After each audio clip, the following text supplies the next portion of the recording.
and we will take live on the internet. The meeting will be recorded for future viewing. And if you could assist the conduct of the business if participants speak only when invited. Members of the public are welcome to view the proceedings but should not make any contributions at this meeting. All members of Forum have received the reports in advance and have had the opportunity to read them, and the reports are published on the internet. We would ask all participants to mute their microphones and video feeds when they're not speaking, and anyone wishing to speak should indicate using the raised hand on the Microsoft Teams, which I think is at the top right hand part of your screens if you're on a PC. It might be slightly different if you're on an Apple device.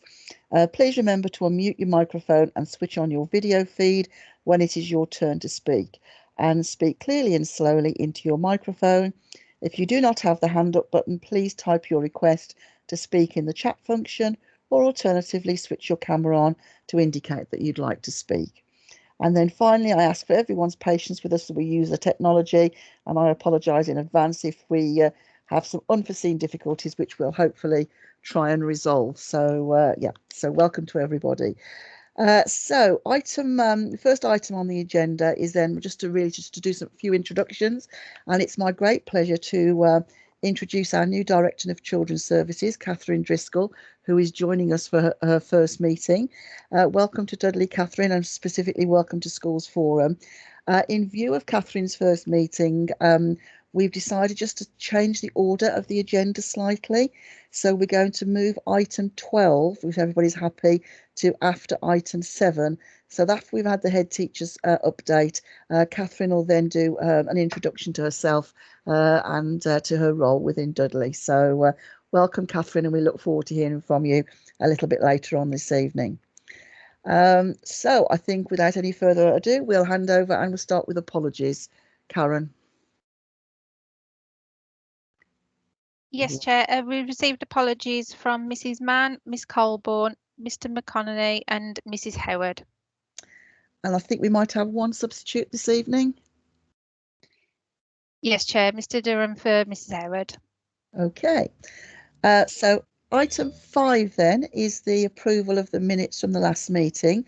If we can first of all take them for accuracy, and if we can go through them page by page, and I'll try and keep an eye on the hands going up as well. That would be great if you've got any questions or any accuracy issues with the minutes. So first of all, page 29,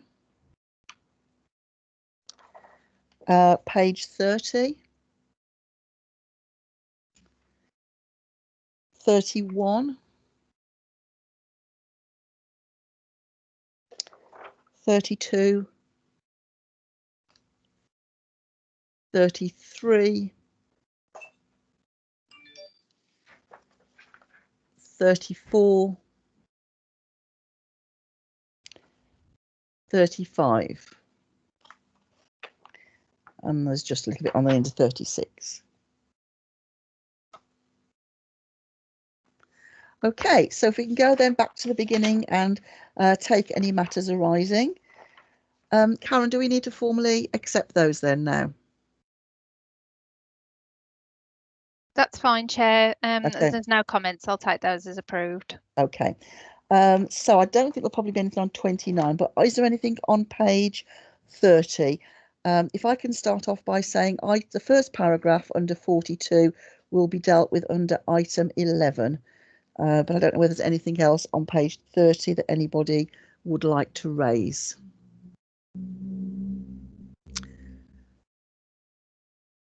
My only other comment on page 30 is that the last paragraph on that page regarding the reserves and the response back, it was to do with the reserves. An email was sent out clarifying that we've now had confirmation from the DFE, and that email was sent out to all forum members on the 27th of January. So page 31 then, is there anything on page 31? I don't know whether Jodie Higgins is in the room from who spoke last time about the curriculum finance led planning tool. I think, Jodie, you mentioned there was going to be a primary model. I just wondered if we'd made any progress on that.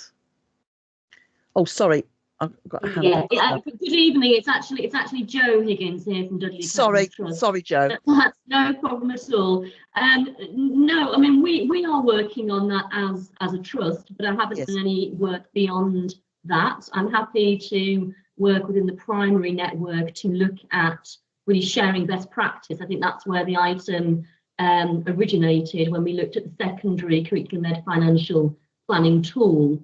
So I would be more than happy to take that up with colleagues moving forward. If people just get in touch with me, we can have a look at both primary and secondary.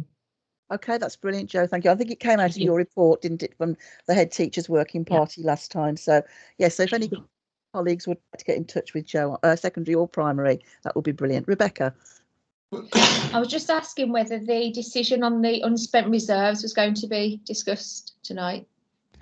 It's not on the agenda for this evening, so it wasn't our intention to deal with it on tonight's agenda. Because that's been passed over a few meetings, hasn't it? Helen, do you want to make any comments? Yeah, no, it's been 2 meetings, Rebecca, and no decision's been made as yet regarding that allocation. It's something we can pick up at budget working group. Okay.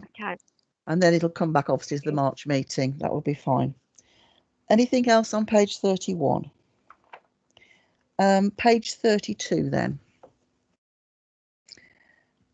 Just on the last item halfway down, which was about the funding matrix for SEND, just to report the consultation has now closed, and we will be getting feedback at the 30th of March meeting from the local authority.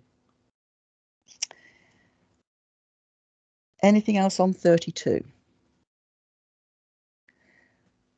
Page 33.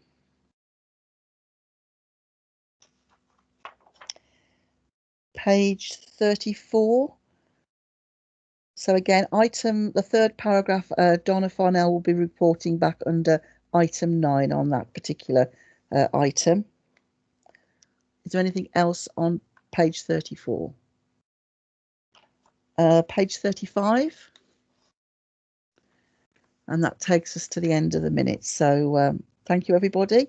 So the next item then is agenda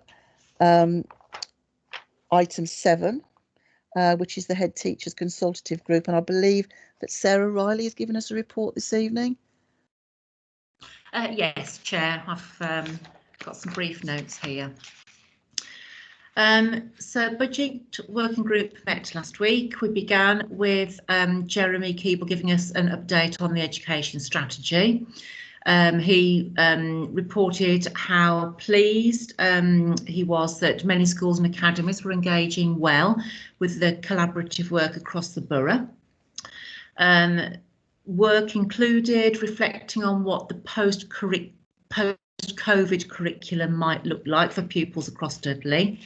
And there was strong agreement amongst people on that group that although catch-up is really, really important, there are other things that are equally important, such as the arts, music, sports, and those things will be equally important going forwards. A group was scrutinising data, a group looking at successful transition from primary to secondary, a group looking at strong educational practice, including leadership strands and remote learning, and a group looking at inclusion. Jeremy said that the local authority CEF would be available to share with all schools the following week, which it has been done this week. And that CEF is setting out the local authority ambition and vision for schools. Following that, Tony Dowdoo, head of SEND, updated us around the SEND matrix consultation, saying that the period for consultation has now ended and they were looking into the responses. She gave us a breakdown of referrals for requests for and parental requests for September 2021 starters, transfers into Year 7 and post-16 school leavers. There were questions from the group about the way that our primary school SEN bases would be funded through this matrix. Would they be in line with special or schools, or would they be in line with mainstream? Following that, Emma Kerr from Corporate Landlord Services gave us an update, which is included on the agenda here. So very briefly, an update on Dudley's approved capital schemes. Some work that's being undertaken to ensure that capital projects on a building is in line with the corporate plan going forwards, if you like, to make sure that reserves are appropriately spent there. Also to encourage schools to spend their capital budget in a timely manner and not sit on years' worth of reserves.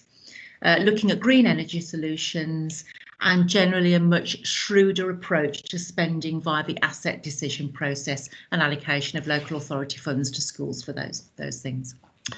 And again, included on the agenda this evening, we had a detailed presentation about the early years single funding formula and inclusion funding arrangements and proposed changes for 21-22.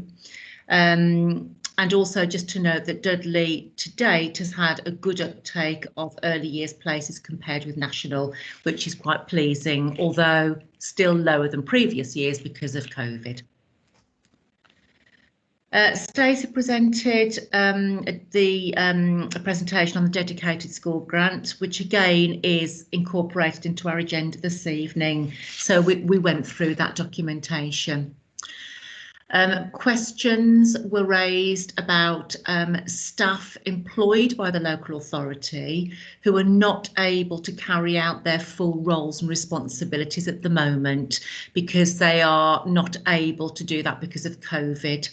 And questions around, are those staff being utilised by the local authority to their full effect as they're still being paid? Also,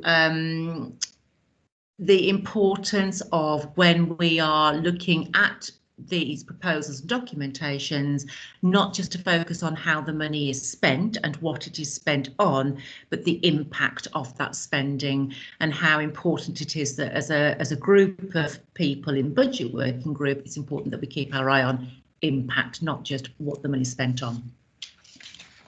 And that's about it in a nutshell. That's brilliant, Sarah. Thank you ever so much. Can I just say on the staff employed, that question will be dealt with later on in the appropriate report. So thank you for that.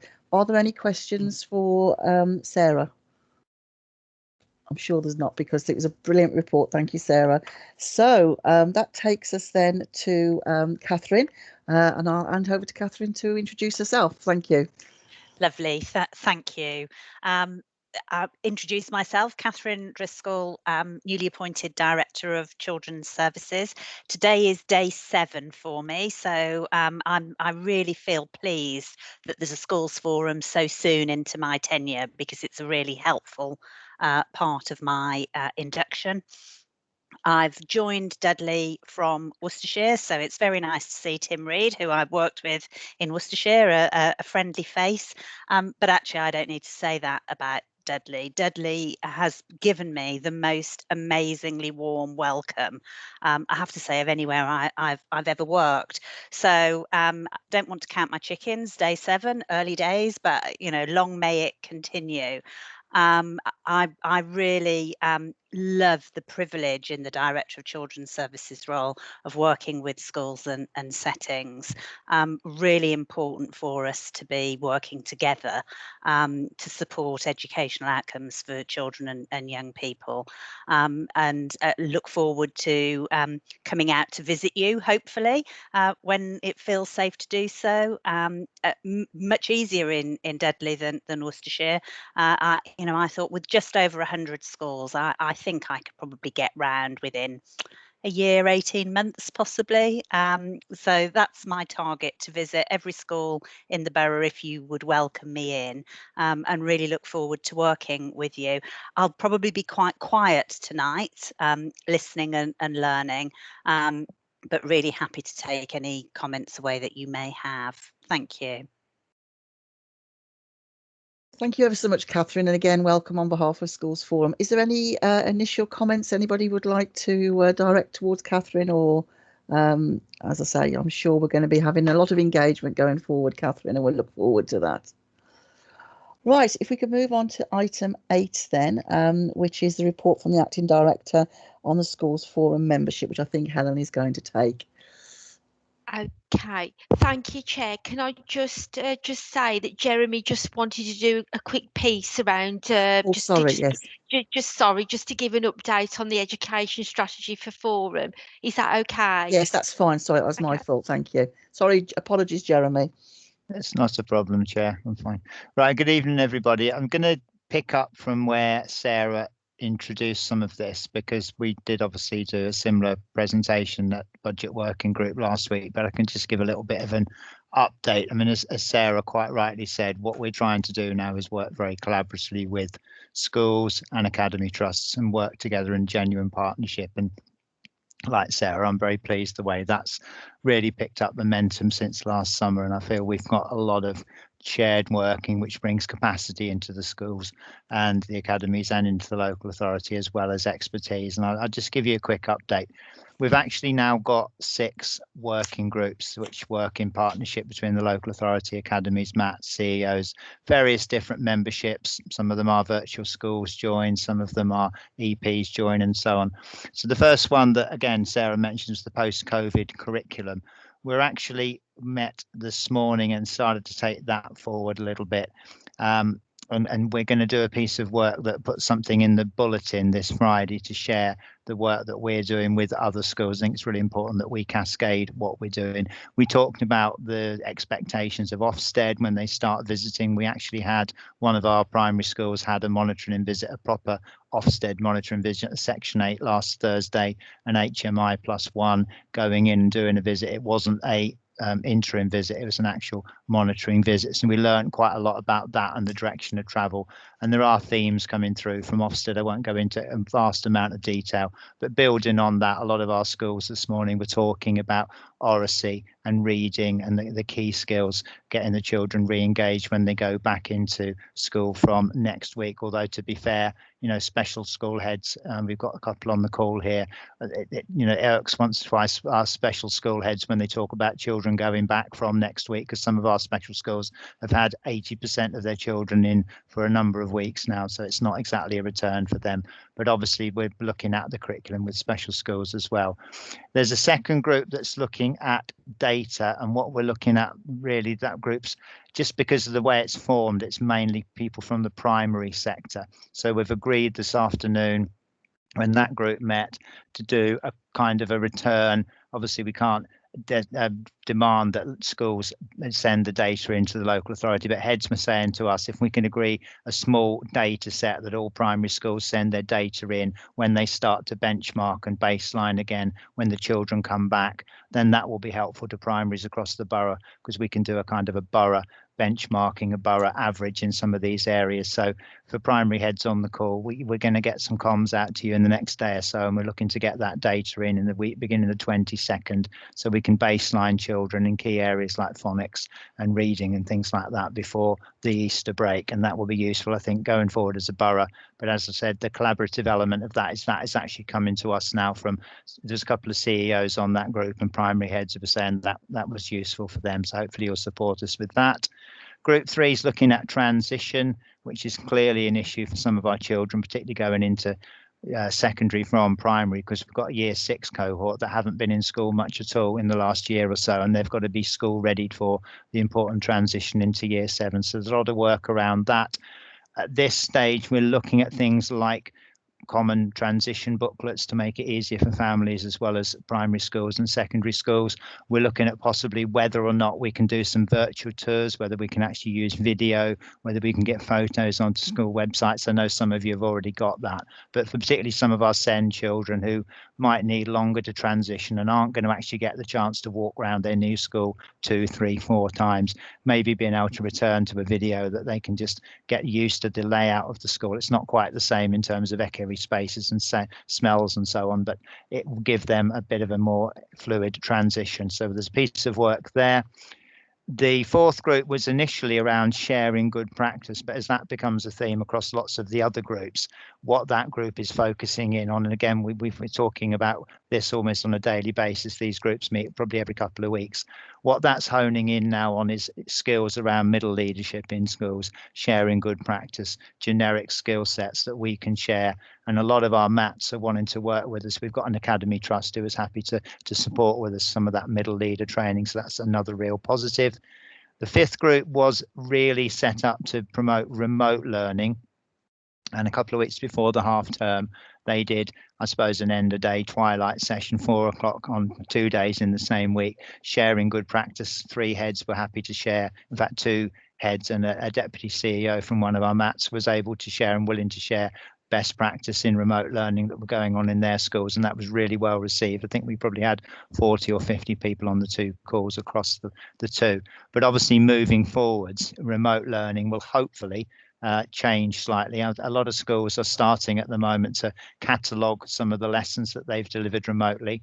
It would be ridiculous if they just sat on servers now and never see the light of day. So a lot of schools are starting to catalogue those. So if children are out in the future, bubbles have to go home and self-isolate. They can be used for catch-up. Schools are talking about also using those as a teaching and learning, exchanging expertise, teachers looking at each other's presentations and so on. I think a lot of teachers have developed a lot of skills in terms of using media and remote working. And so I think that blended model will be a piece of the future. But that group will increasingly, I think, become a more sort of a digital technology group. And Dawn Hayward, who's the deputy CEO of one of our MATs, is looking to work with myself to lead that group, because I think it's unfair to say she's got more expertise in digital technology than I do. So I'm happy to pass some of that on and let her chair that one going forward. And then the other group, the last group, is an inclusion group. And Steve's part of that group, Steve Derham, who's on here. And what we're up to now, we also, that group, shared some good practice before the half term. Some of you might know the work of Paul Dix, who's wrote quite a seminal set of books, and one of the main ones is When Adults Change, Everything Changes. So it's looking at this idea that if we want to change children's attitudes and behaviours, then we as the adults need to set the barometer and set the standard. So we did some work sharing practice. We've actually started to collate the feedback on that, which I think is really useful. And we're finding that a lot of the schools and the heads and other staff who came on that meeting found it very useful. And we're starting to capture things like, as a result of that training, what are they going to do? What are they going to change? That group has now got more special school representation on it, because I'm clear to share good practice between mainstream and special schools. And one of the things that we're doing on that group is just reflecting on our own, the schools that are on the group are reflecting on their behaviour policies and how inclusive they are, particularly for children with EHC and SEND. Do they make reasonable adjustment, for example, for some of these children? So we're just starting to reflect, and again, that will be a piece of shared practice going forward. So I'm really pleased, Chair, with the way those are going, really positive, and the way that schools are engaging.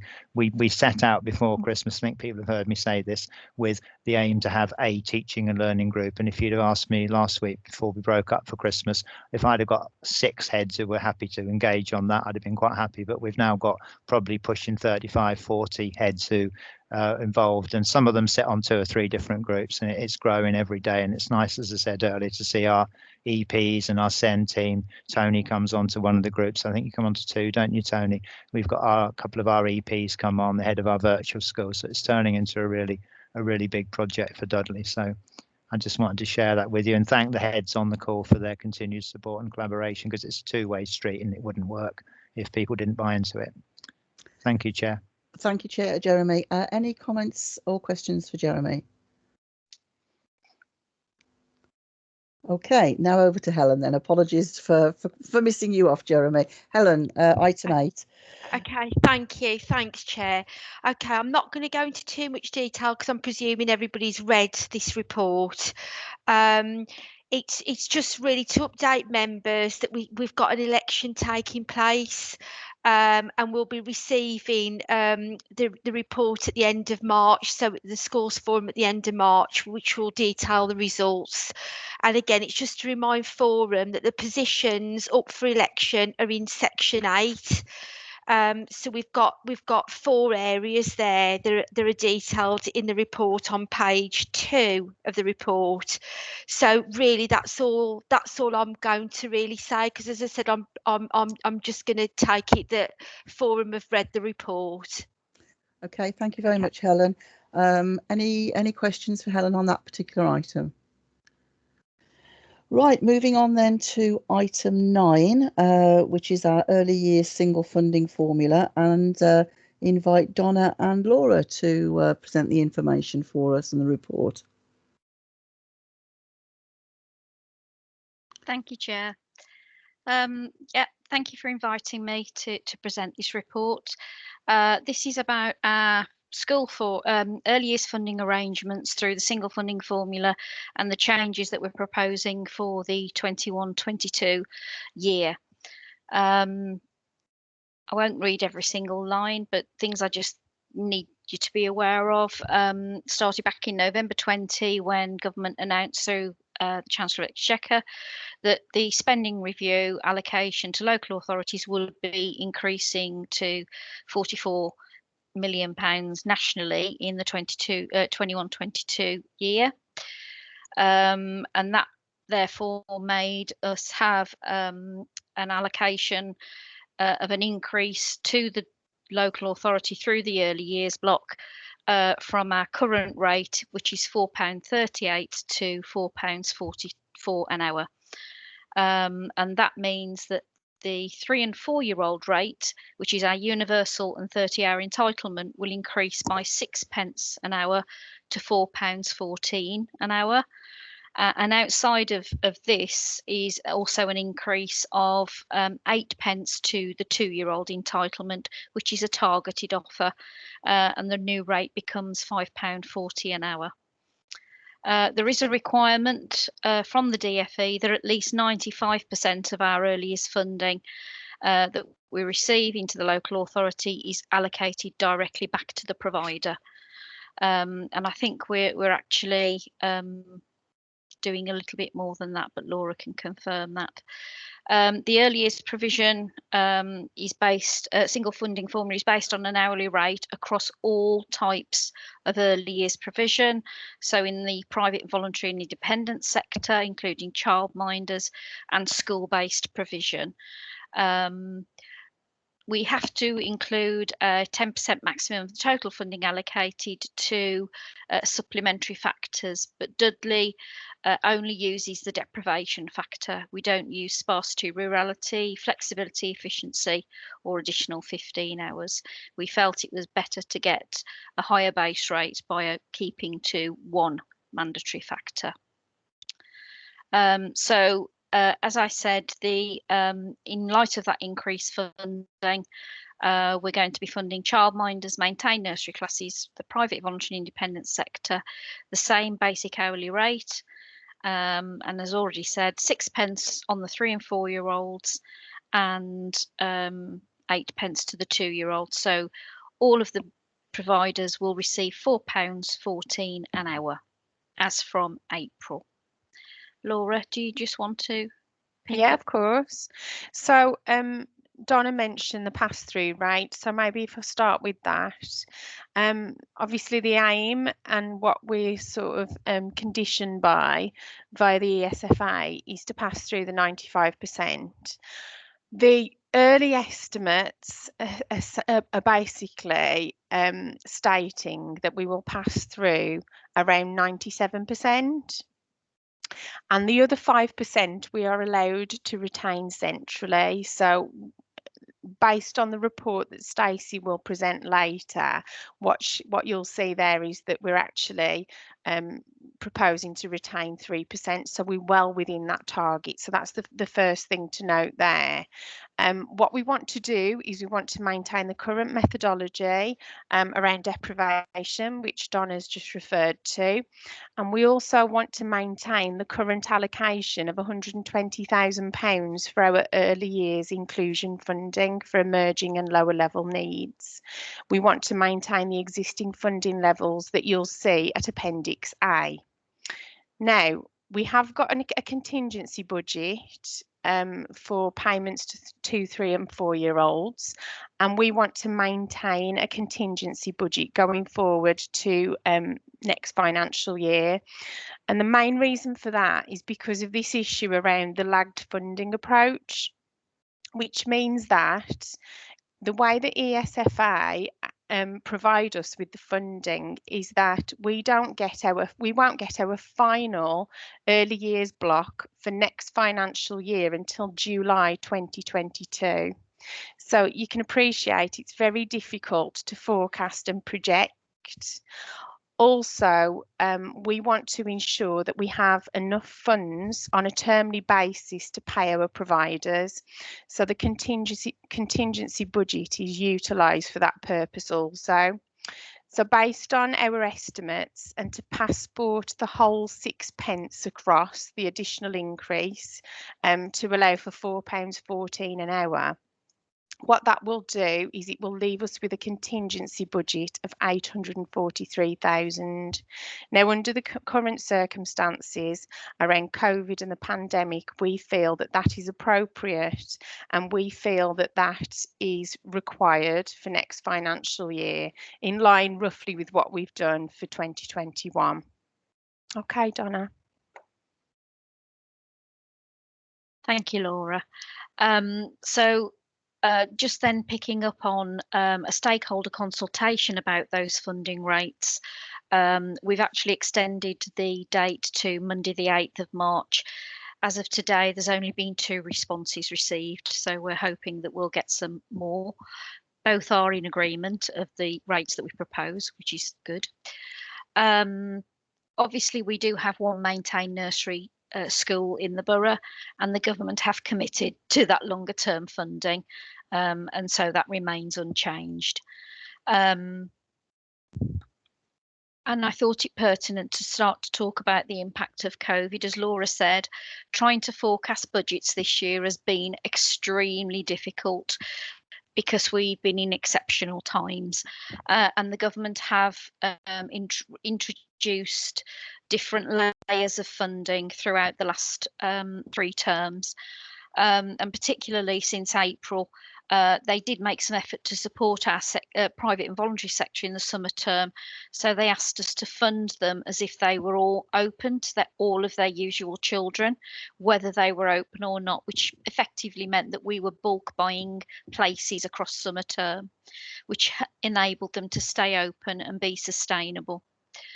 They then introduced in the autumn term a request for us to provide top-up funding to all of our providers, including schools, if their autumn term 2020 return was lower than 2019, and we were asked to top up to the 2019 level, which we did at the end of autumn term, and resulted in £640,000 being paid over to all of our early years providers to help them to be sustainable.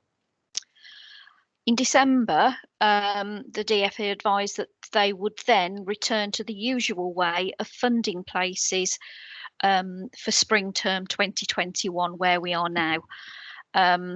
However, that was actually before the announcement on the 4th of January, which obviously then changed what would happen. At the same time as DFE said that they wished to return to the usual way of funding, they recognised that all local authorities would not be back to the normal rates of take-up in their January 21 census. So they offered, by exception, where attendance or the take-up levels were below 85% of our January 2020 census, and where we can provide evidence of increased attendance across the rest of the spring term, they will provide a top-up to our January 2021 return. Unfortunately, we don't yet know how, as a local authority, we have to present that evidence, or what mechanisms we have to use to provide that information to the DFE. I am expecting something in the next week or so to be able to give us some guidance about how we will do that. And if we go back to the 4th of January, where we had our 3rd national lockdown, Prime Minister actually asked that all early years provision remained open for all of their usual children, and that included school-based provision, so school nursery classes and early years provision run by school governors on school sites. On the 14th of January, however, government announced that they were changing the way school census would operate to bring parity across both the school census and the early years census for early years places. And therefore the funding protection that schools were used to for their early years places would be removed, which as a consequence raised lots of concerns for us, because we were aware that we had some schools that had restricted places from the 4th of January, and we also had some schools that didn't open at all. In fact, we had one school nursery class that chose not to open, but we had 8 school nursery classes that chose to restrict access.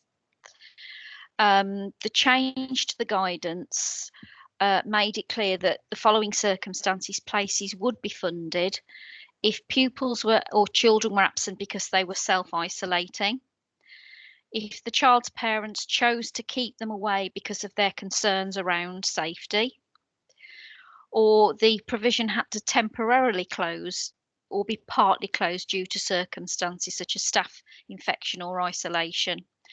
But every effort then should be made to reopen as soon as reasonably practicable, so usually within 2 weeks.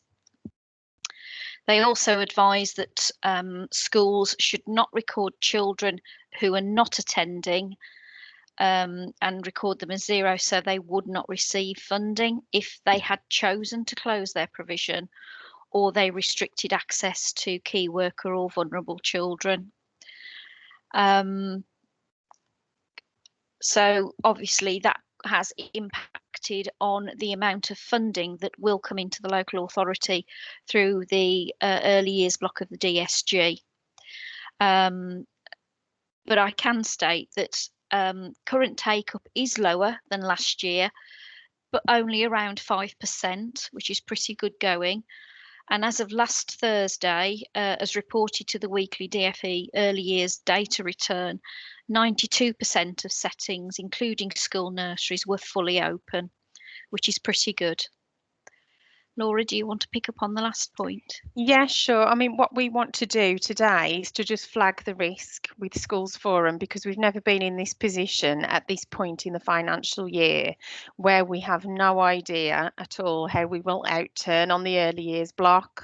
So, for instance, at the moment, we've got an underspend reflected as at the 31st of December of £171,000, but that's mainly in relation to last year's final block, the 1920 final early years block adjustment and staffing.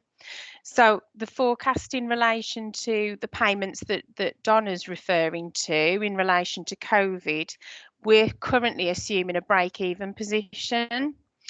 But in light of what Donna has explained to you, there's a lot of uncertainty around that. When you actually look at the figures on face value, up for the summer and the autumn term, it does look as though we will significantly underspend. However, we have to point out to you all that DFE in the last couple of weeks, and we did mention this to Budget Working Group, have requested specific information regarding comparisons for the autumn term in particular compared to last year. So we don't know whether that means that they will take more funding back. Also, the lagged funding approach that I mentioned earlier presents us with huge difficulties because we won't know for this financial year the final block until July of this year. So again, we can forecast and we can base our assumptions on take-up with percentages. We can look at what we think the census records will look like, but obviously now they're topping up potentially up to 85%. And we're not entirely sure how that will work it's proving very difficult to forecast. So we just wanted to make you aware of that it will probably be very late in March when we can actually feed that back to everyone. So potentially at the next sort of schools forum meeting, I can give you a bit of a heads up, because there is an outturn report next month, sorry, for the next meeting, but that will only be for outturn up to the end of January. So I can maybe give you a flavour as to where we're at. So apologies, but there's not really much else we can do, is the Donna, at this point, because we just don't have the data. No, we've tried various methods to try and get to a decent baseline, but it's been almost impossible. Bit like knitting fog. A bit, yeah. Okay. Yeah, thank you. So obviously we have discussed this at Budget Working Group, and obviously our proposal to make no changes to our current early years inclusion funding levels. So we will continue to offer up to £1,000 per annum for children with emerging needs. We will offer up to £1,500 per annum for children with lower level needs, where we recognise that without intervention their outcomes may deteriorate. And for our higher and more complex needs, that funding comes out of the higher needs block. And we're not proposing that we change that, other than obviously the double rate will increase to £8.28 an hour based on the new rates from April. And that's me done. Okay, thank you ever so much, Donna and Laura. Are there any questions for either Donna or for Laura on any of the points in the report? Mrs. Hannaway? Hello. Can I just ask how much of the 2021 funding, so the 0.12 million for early years and inclusion, has already been spent in the autumn term? Do we have a figure on that? Laura, I don't know whether you can answer that for... Off the top of my head, I don't have a specific figure, but I can get back to you on that, Angela. That's not a problem. Donna, would you happen to know how much for the autumn term specifically? Not off the top of my head. Is it just the autumn term that you want us to respond back on, or is it the total spend so far this financial year? It could be the total spend. I was just thinking it from a perspective of summer term, most of the children weren't in. Spring term, currently, most of the children weren't in. So the autumn term would perhaps give a better indication of what the demand would be across a year, as you're not going to necessarily reflect that, are you, in the COVID section? No, that's the issue. So just, I would imagine that it should be somewhere in the a third of that figure, but I think it would be helpful if we could have those figures for each of the 3 terms. Yeah, we can do that. Yeah, that's not a problem. Okay, thank you, Angela. So will that be emailed out, Laura, before the next meeting, or? Yeah, we can do that. If you'd prefer, we could just send an update as soon as to all forum members via email. Is that all right, Angela? Thank you. Thank you. Any other questions? All right, okay. Thank you again, both of you. And if that is all for that item, we'll move on to agenda item 10, which I think is going to be presented by Stacey, Jeremy and Helen. Thank you, Chair. Thank you.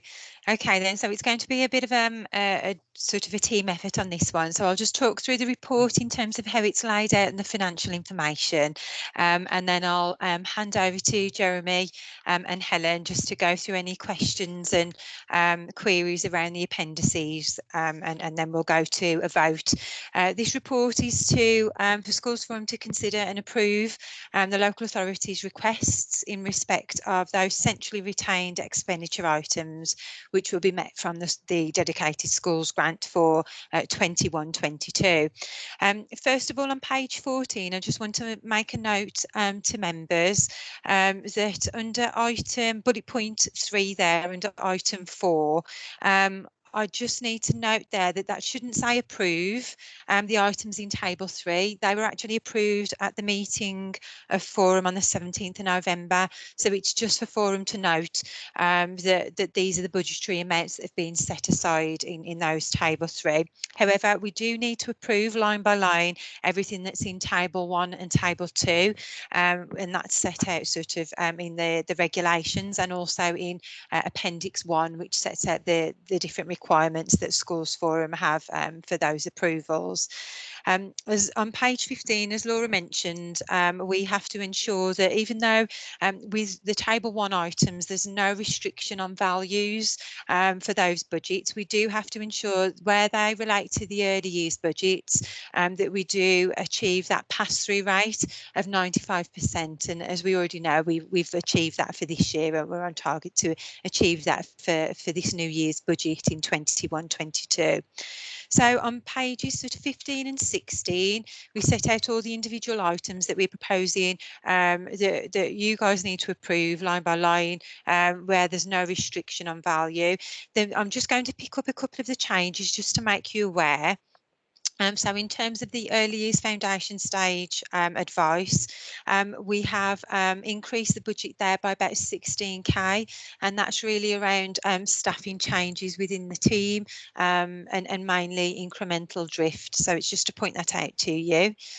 On the section that relates to the places in independent schools for non-SEN pupils, which I know we've debated in other meetings, and we've actually reduced that expenditure line by £116,000, and that is around reductions due to part year placements for those young people that we have a requirement to pay for, and also those new starters are on a lower weekly cost than the ones that have left. So we've had some savings there. So it's just to make you aware of that.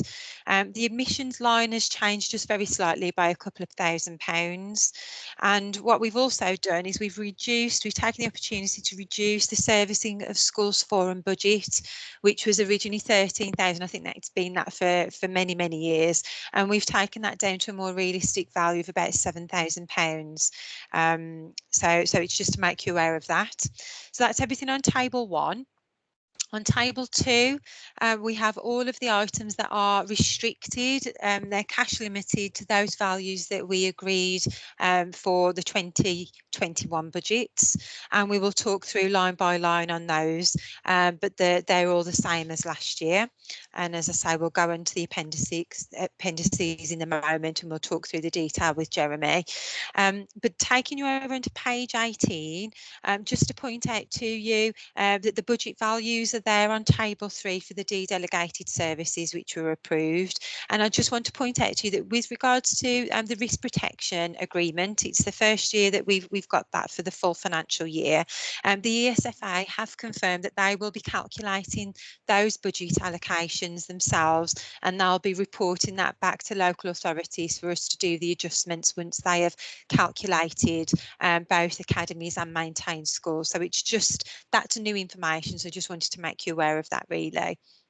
So what we need to do is we need to go through line by line and approve. So I think it's probably a good opportunity now for Jeremy to talk through perhaps the appendices, and we can go through any queries, and then we come back at the end to take the vote for each of those lines. Thank you. Okay, thank you, Jeremy. Thank you, Stacey. Thank you, Chair. I'm going to go through Appendix 3, which is on, well, it's Appendix 3, isn't it? I don't need to give you a page number. I'm aware from when we brought this to the group before, Chair, there was a request for some more detail.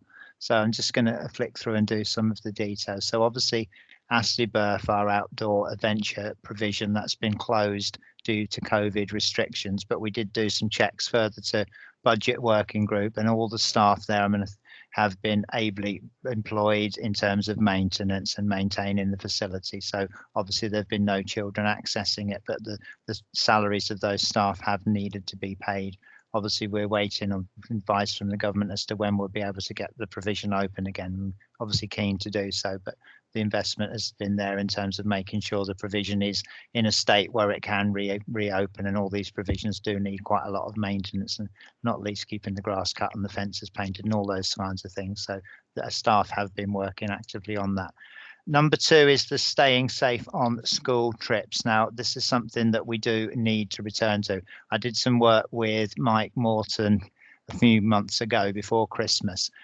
Initially, and I understand historically, way before I joined Dudley, a large number of Dudley schools bought into what's called the Evolve system, which is essentially risk assessment for children who go on off-site educational visits. It's an electronic system, and eventually some of you may still use it, some of you may still remember, and the last sign-off and the risk assessment is by the local authority. Only round about 25% of our schools actually use that, so there's a piece of work there in terms of whether, for those of you that don't, quite clearly that isn't probably good value for money, but we have got a post holder who obviously is partly funded to build that post, so we're going to come back to that and come back to you and find out a little bit more about what alternative systems you do use, or if alternatively you want to buy back into Evolve. But that is a piece of work that needs to be completed. As it says at the bottom, it hasn't been completed because of the COVID issues, but that's something certainly on the radar to return to. The school safeguarding trainer, what we've put in here is a lot more detail. People want a lot more detail around what this person actually does. So again, as people have said earlier with papers, I'm not going to start reading it A, B, C, D and so on to you. But this post has genuinely had some impact. And when we had 100% of our schools did the Section 175 safeguarding audit, which is a really good baseline in terms of us understanding and being secure in the safeguarding across the schools. And knowing that all of our schools have gone through that, I think a lot of you did it as a sort of a collaborative process and a sort of a staff development process, feeding in and sharing that, and obviously we've collated all of that our end, so that post is clearly having a big impact.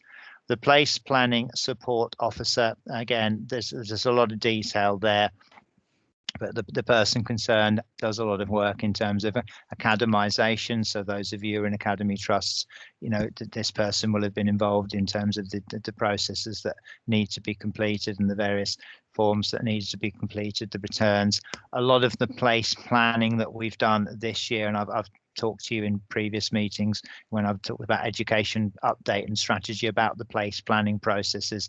There are 2 that we've worked through, one in terms of increasing capacity in the Hales Owen area for 2 years' time, and also a temporary reduction in pound for primary, because we need to do that with a dip coming through in the birth rates.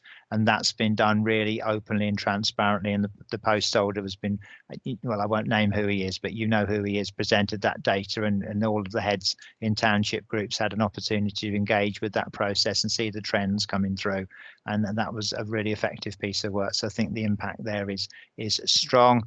We've also got some input into a post holder to support the pupil census. I mean, some of this Donna has touched on earlier in her report earlier. So again, I won't read that section to you. And then the final one is an education officer or liaison post that operates within the MASH, the Multi-Agency Safeguarding Hub, which is clearly a really important process in terms of safeguarding our young people and children and young people. So again, they've put some information in there, and you can actually see the job description and so on all embedded there. So I do take the point that people are possibly going to ask for a little bit of evidence of impact, but we're happy to take that, Stacey, aren't we, as questions going forward. But that hopefully is a bit more flesh on the bones in terms of what these roles actually are and some of the functions that hit around them. So before we go back to the vote, are there any questions based upon Jeremy's comments? I think you also said, Jeremy, to me earlier when we were at a pre-meeting that the catering staff from Ashley Burke. That's true, right? Yeah, the catering staff, although the facility hasn't been used, the maintenance obviously has to take place, but the catering staff have been temporarily redeployed into other areas of the council. So their salaries are being paid and they're being redeployed. Okay, thank you. Okay, no vote, no comments in on that then. So I think we're ready to go with the vote. Is that right, Stacey? That's right, yeah. Right, okay. So we're going back to page, well, I think we start top 16 really, isn't it? There's nothing. That's right. So if we could ask you to indicate your agreement to each line by using the hand up symbol that's available. If you aren't able to use that, if you could just put a note in the chat box to say you agree or don't agree, and Karen will pick those comments up from you. So the first one then is the early years budget in respect of delegated services, and that's the figure of 9,600. So we're just looking for approval for that budget. Or so if we take all those in favour.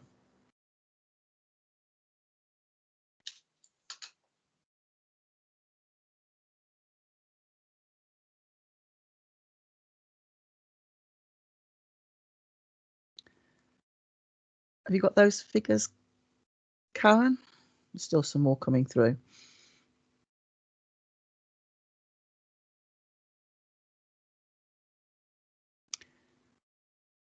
Karen, yes, Chair, I can. Yes, I can. 16 hands raised. Lovely, thank you. So that is approved. The early years, if you can just clear your hands down, that will be brilliant. And then the next is the early years foundation advice, which is for 18,400. So again, those in favour.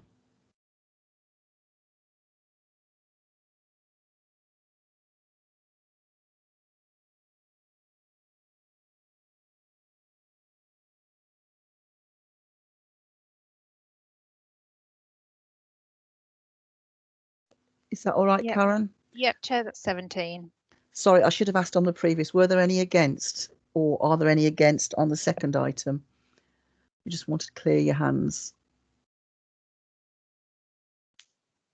So if I can just go back to the first one. Were there any against? I don't think from the numbers. Okay. Right, third one then is the early years pupil premium and free school meals entitlement coordination, which I think is actually defined like that because it's what we have to do in the it's linked to section 251, but it's actually links to the admin support for the early years group. So that amount is 54,300. So again, all those in favour of that?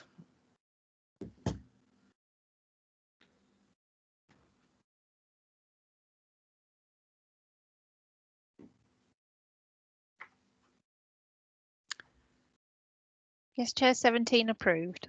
Thank you. Any against?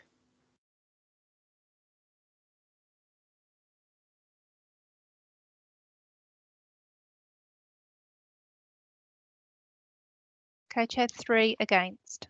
Okay, thank you. So moving on to the next one, it's places in independent schools for non-SEN pupils, and the figure is 218,600. So all those in favour?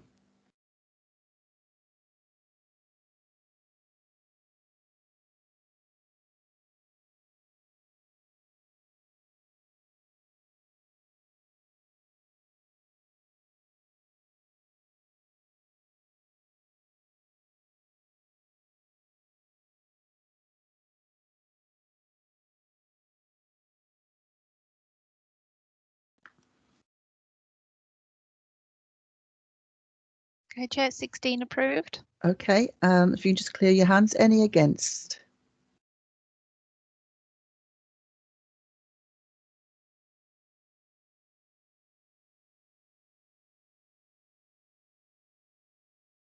There's 1 against, Chair. Thank you. Admissions, 230,400. So all those in favour?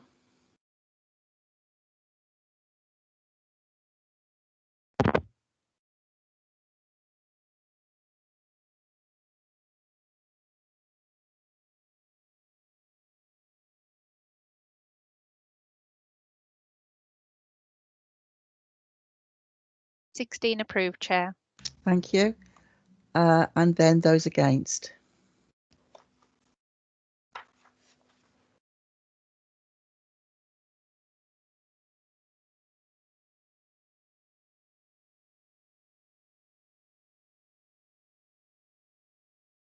None against. Thank Chair. you. And then servicing of schools forum, £7,000. So all those in favour?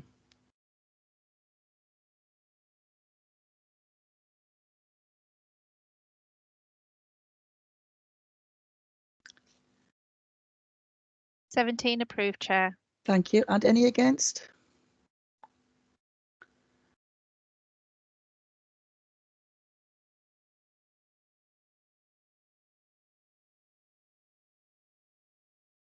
One against, Chair.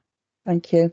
So I believe that's all the items on table 1 have been approved and carried, which takes us to table 2. So if we go to the Ashley Birth, the second block down. So Ashley Birth is £12,000. So again, if we could just have a show of hands in favour.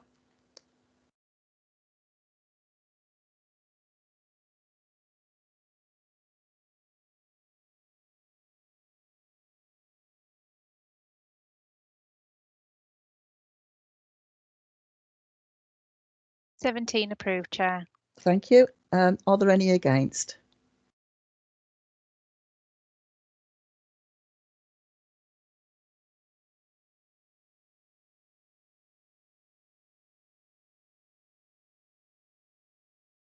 One against, Chair. Thank you. Schools visits, 33,000. All those in favour?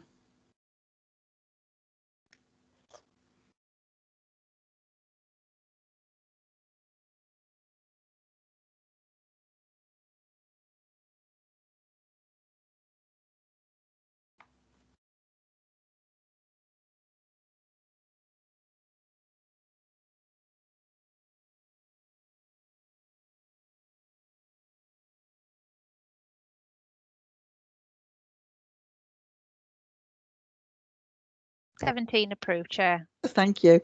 If you just clear your hands and then we can make sure we've got a clear sheet before we go for the no. And any against? I don't think there's any against. Thank you. No, Chair. Dart, 44,000. All those in favour?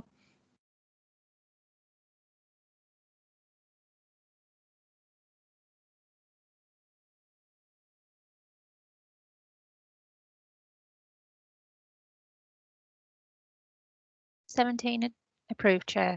Thank you. And then if we can clear those, any against? Just clear first.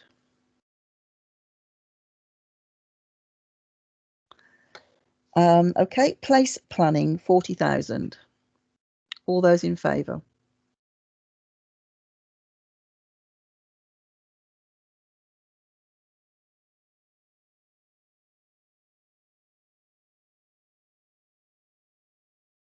I think that's 17, is that right? Yeah, 17 approved, Chair. If you could just clear your hands then, and then we'll have any against. Safeguarding, 42,000. All those in favour, please.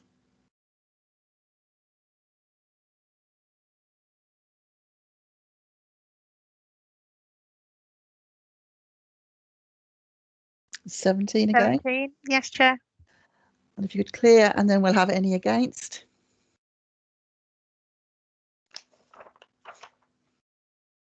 And then finally, the statistical work in that block, which is 34,000.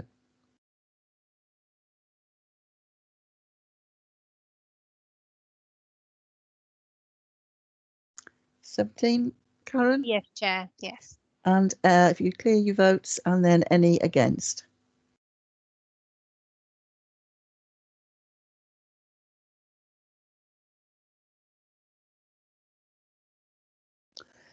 Right, thank you. And then the final one is the existing termination of employment costs, which is 66,700.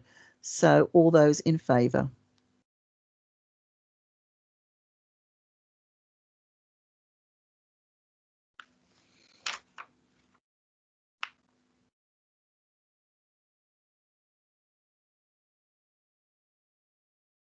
I think we're at 17. Yep, 17, Chair. Thank you. And if you can clear, and then any against. Thank you. So I believe that approves all of Table 2's expenditure and has been agreed by Forum. Is that it for Stacey for this report? That is. Thanks a lot, Chair. No, thank you. And then finally, then agenda item 11, which is the update on the school capital projects. and we welcome Kath McCarthy and Emma Kerr to the meeting. Thank you, Chair. You go first. Hi, I've been asked to do a short report on schools capital and projects. So the report is attached to the appendices. So I'm just going to quickly run through the main points on that. So earmarked school reserves. Maintained schools are asked to fill in asset decision pro formas to be signed off by Children's Services for any project that they wish to move funding to capital for.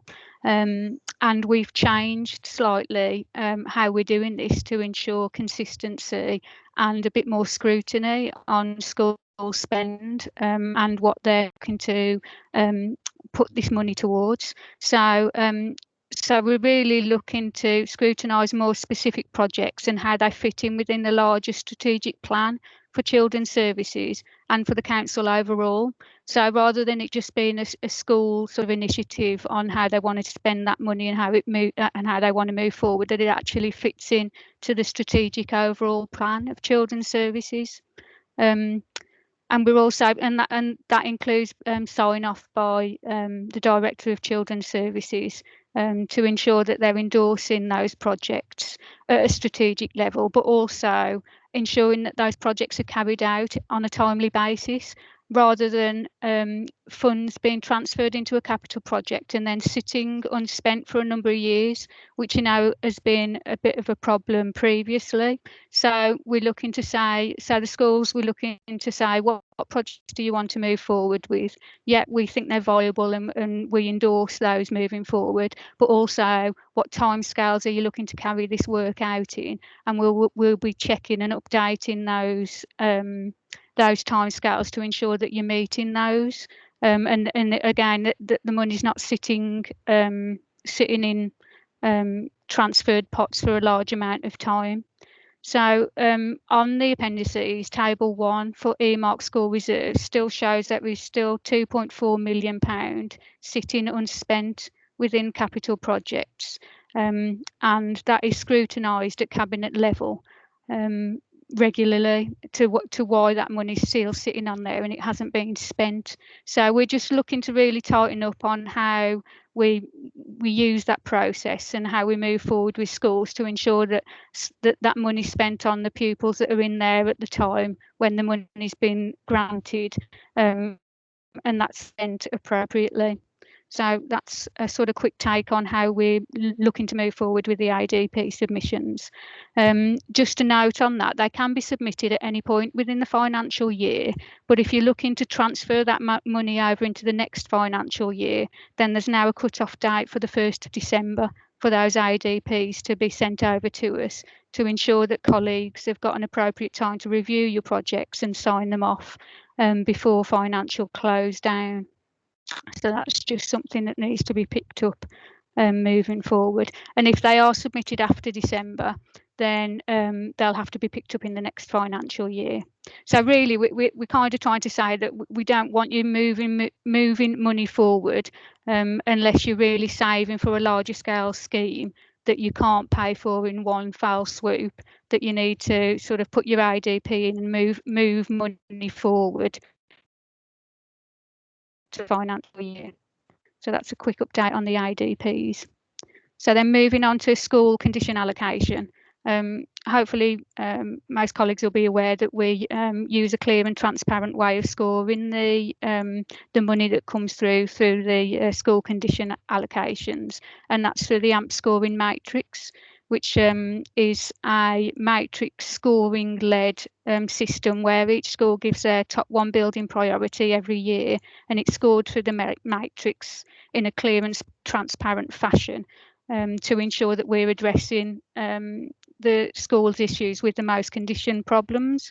So there we look at the main things we pick up are things like roofs, boilers, window replacement schemes. So it's the 3 W's: weatherproof, watertight and warm, are the kind of 3 key things that we like to we pick up, and that's for picking up larger scale projects, so projects that we know that the schools aren't going to ever be able to fund themselves with their devolved capital allocations, but we can help address those condition issues, larger scale condition issues, on a rolling programme.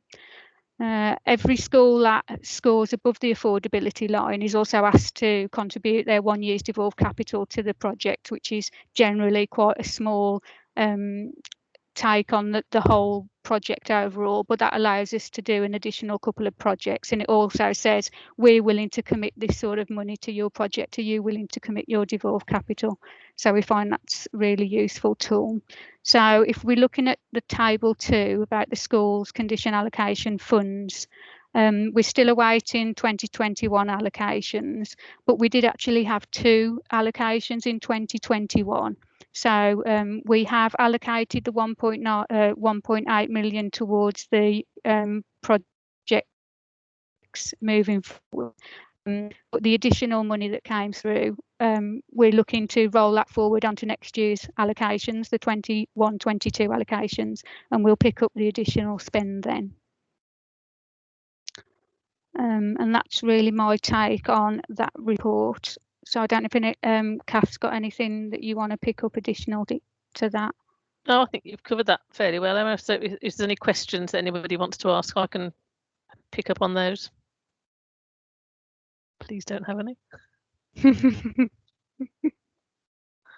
Just also to make colleagues aware, we have been awarded as a council £4.2 million to address green energy solutions.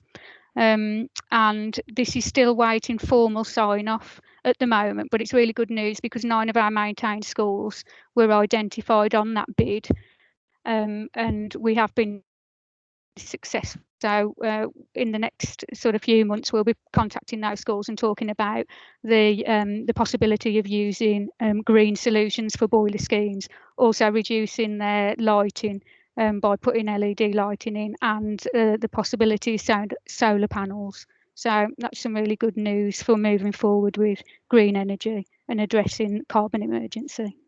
Thank you, Emma. Angela, you got your hand up. Thank you. It was just to make a point that was made at Budget Working Group, because we haven't talked about all the detail really that we discussed at that meeting. And it's just to make the point that because of COVID restrictions and lots of other things, some of the AMP projects are currently going forward are still in the 1920 time frame. So obviously those are the local authority projects that Emma's just mentioned. So I think that will also be applicable to some of the earmark reserves areas for a number of schools, because we actually wouldn't necessarily have been able to commission that work going forwards or have people out on site. So I think that will also have an impact on the ADP and potential planned school projects. Yeah, we'll make that point, really. We'll address each of those. We'll assess each one on an individual basis, and they'll carry on in the approval process the same as anything else. So we take COVID into account this year because that's had a massive effect on all of our projects, let alone the school projects, so that they will be all assessed individually. Okay, thank you. Thank you, Angela. Any other comments for Emma or for Kath? Okay, just to say thank you to both of you for joining us tonight and for the report. It's nice to see you both at the meeting, and thanks, Chair. Yeah, we're looking forward to getting some updates in the new year with COVID hopefully moved us forward and being able to move on. I think that brings us to the end of the meeting, except I know Karen has got a brief update for us on one item from a previous meeting from last June. Karen. Yes, Chair, thank you. What I'm going to do is I'll put it on the agenda for the next meeting for a bigger discussion. But at the meeting back in June, the school finance regulations were changed to allow school forum meetings to meet remotely, and those regulations was until the end of March this year. I've contacted the Education Skills and Funding Agency and I've been informed that the regulations have been amended permanently. So that means that School Forum have got the flexibility to hold their meetings virtually if considered, if wanted by the forum members. So those operational guides will be amended to reflect those changes. So I don't know whether anybody's got any comments or thoughts about how they want the forum to go ahead in the next municipal year, academic year, sorry. I think, Karen, if you're going to put it on the agenda perhaps for next meeting, then perhaps if members could consider that and, you know, the positions of themselves and, you know, just discuss with people, and then we can have that full discussion at the next meeting and think how we want to manage and organise things going forward. That would be brilliant. Yeah. So if there are no other items, then is just to say thank you all very much for your attendance tonight, and we'll see you in 2 or 3 weeks' time. And thanks again to Catherine for joining us. Thank and you. We look forward, Catherine, going forwards. Thank you both very much. Thank you. Bye-bye. Thank you. Thank you, Chair. Thank you. Bye. Thanks, Chair. Bye. Yeah, well done.